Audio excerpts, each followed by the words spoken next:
सुनो ये सखी जब से भइल गवाना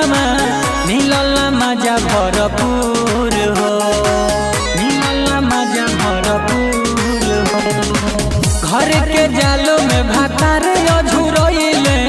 होई गइले हमसे दूर हो।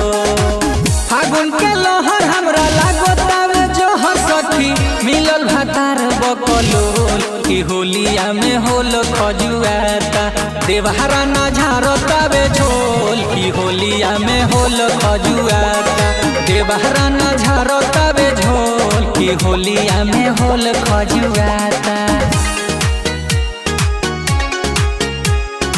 देवहरा ना झारतावे झोल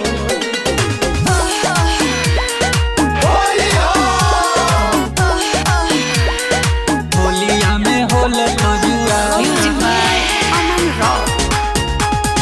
देवहरा ना झारतावे झोल देवहरा ना झारतावे झोल। सोया बुझे नहीं भावना बुझे नहीं भावना रोबे चोली के खेला मना चोली के खेला मना जब से चढ़ल बा होली हमरा धइले बा माता मना धइले बा माता मना धइले बा माता मना। हाँ सोया बुझे नहीं भावना बुझे नहीं भावना रोबे चोली के खेला मना चोली के खेला मना जब से चढ़ल बा होली सखी धइले बा माता मना धइले बा माता मना।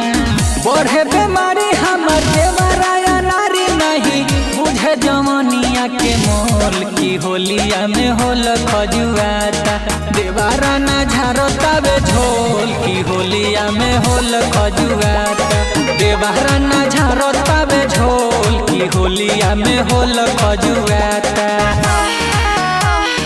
होलिया में होल खजुआता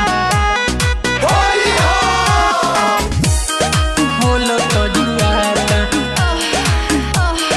देवहरा ना झारतावे झोल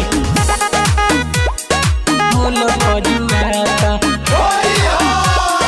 होल खजुआता सारा देहिया टटाता जब हवा फागुन के समाता जबली अंगराई का हमर मन बहुराता मन बहुराता सारा देहिया टटाता जब हवा फागुन के समाता जबली अंगराई का हमर मन बहुराता